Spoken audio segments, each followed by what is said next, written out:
What's up, everybody? Welcome back to the channel. I'm Jason, this is the Freebird Garage, and today we are continuing on part 2 of Grant's FXR build slash fix up. Doing a lot of odds and ends to get it road ready for him.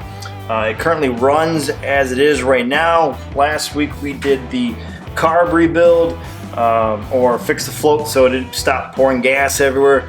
And today we are on the B side. We are fixing this right here.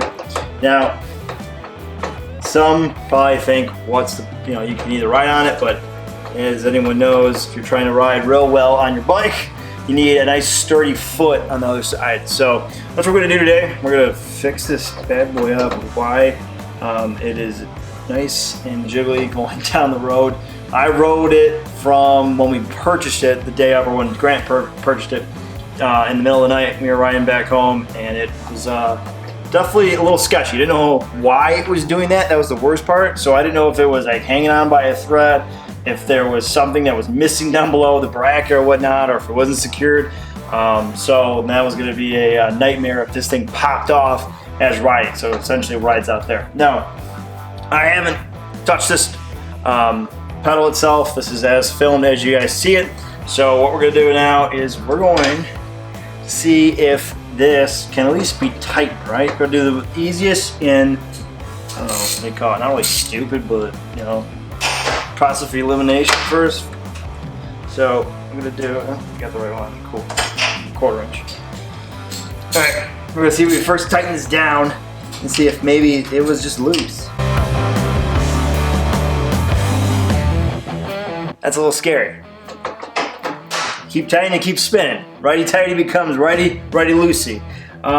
That is a fear of mine right now, is seeing if we can even get this pedal off. Right side seems to be snugged up pretty well.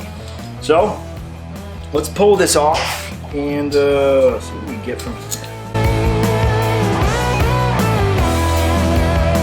Oh, are we going to be in luck? Let's see, let's get the easy one off. Seems to be rolling off. All right, first one's off.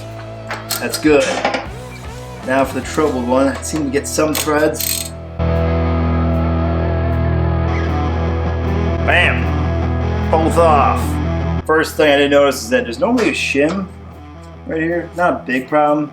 We shim it with some washers, but I can't tell. I'm gonna grab my flashlight. Okay, I got my flashlight.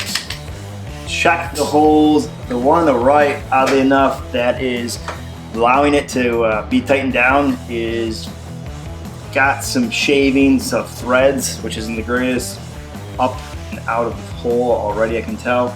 And the other one is definitely looks like it's cross-threaded for the most part, but there's a way to obviously fix that. You can tap and die it, and we can re-thread it that way. There's another one step to go that if your threads are somewhat savable, we can get through. But checking it out first. All right, so obviously these are the bolts that came out of the foot bracket for the pedal there, and here are the threads on the one that was not allowing the left hand side to tighten up. It was just kept on spinning, and the bolt has these 2 washers that are on here. That's not correct. There should be lock washers on there. I don't know why they have like these oil based style rubber O-rings that are on here. As you can tell, see right here, they're already starting to crack and go through. So it's like they're trying to space out what was on there, because for some reason the threads look fine. Now obviously the threads could be fine and they just destroyed the threads that are inside, but we'll need to check that. Here is the right hand side. There's 1 washer left. Some of the threads, as you can see, are shiny. A little bit, that's usually a sign, can be a sign of cross threading. It actually looks a little worse. And right there, there's some of the cross threading. And this one here that I said I saw some threads coming out, that's right there, pulled out. And it has one washer, not two. So, the book, my manual doesn't have anything. I can either check forms, I'm going to see what I can do, but luckily I have an idea of how to check to see if these are correct.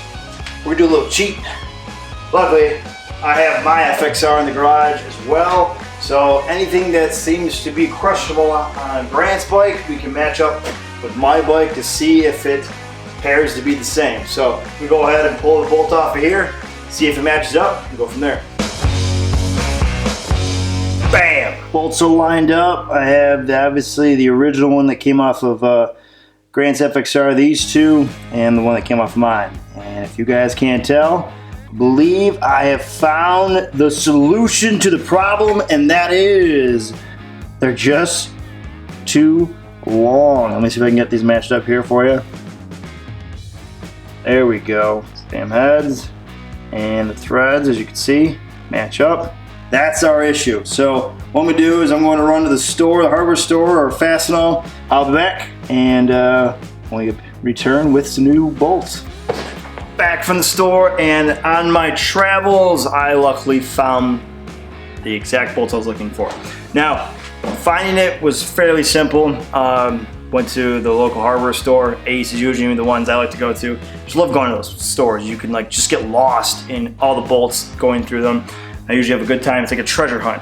Now they have a beautiful looking little board. Usually it's yellow for some reason. They're all universal. And you can take your jagged set bolts or messed up thread bolts. Then hopefully you got enough to save on, and you just drive it into one of them and match it up. That's if you don't have, you know, a thread measurement tool. We used to have them on our old auto parts stores and all that stuff. They have them on like a chain and match them up. But anyways, so match it up. It ended up being a 5/16 24 by 1 inch in length.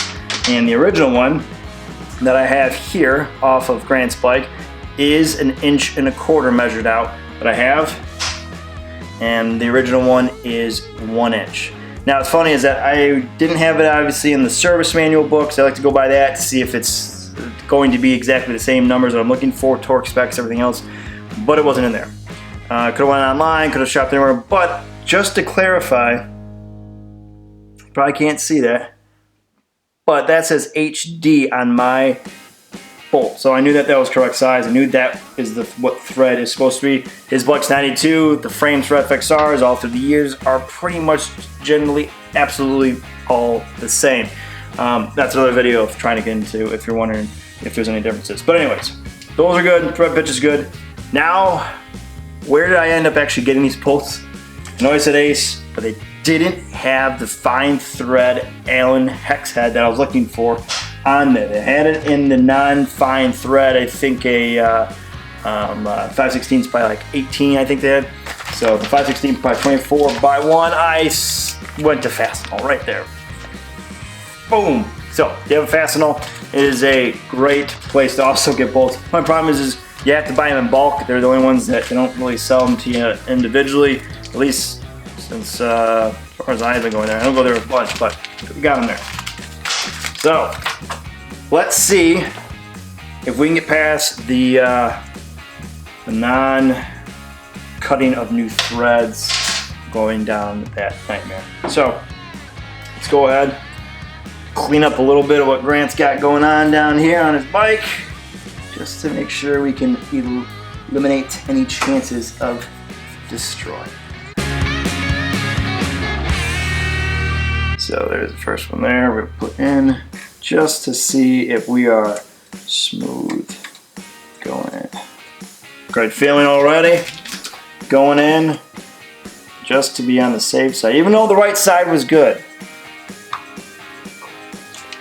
We're gonna do that one as well. Looks like we should be good. All right, now actually, let's get this prepped. Grant, giving you a nice clean pedal for the most part, going back in. So you don't have to scrub the inside of there. Get that good.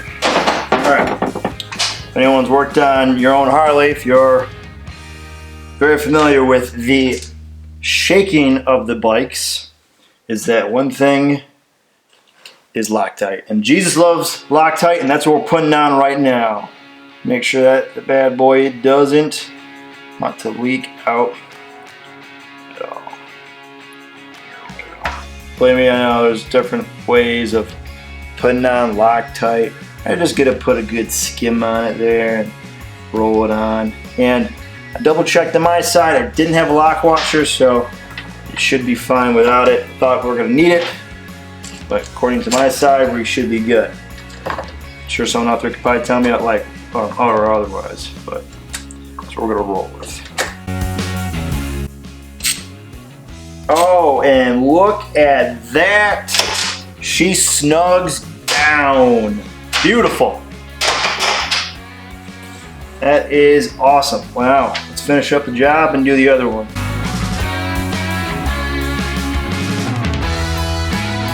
Look at that. That is beautiful. We are in business. Only thing that should move is the foot peg itself. What was wobbly is no more, and that is a beautiful sign for Grant. And easy fix. Luckily, I was not expecting that. I was at full tune to making sure we were going to end up tapping it or correcting what was going to be behind it if there was the block that was still available. There's like a block that essentially has the threads. So I don't know how extensive we're going to get into. This is an easy video this week, guys, so not too complicated, more of just correcting, like I said, the odds and ends of Grant's FXR. Real simple though, I'm glad we were able to get that to get fixed. Still have a lot more odds and ends, and as I'm doing that, that's how these videos are going to be coming out for this bike. It's like the wintertime.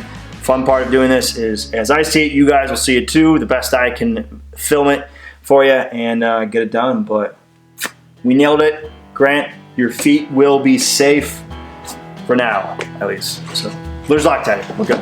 If you guys made it all the way through, I would greatly appreciate it if you could hit that subscribe button and tap that like, press that notification, leave a comment below and tell me what you think. And for those that have already subscribed, thank you. And as always, stay free, and I'll catch you guys later. Peace.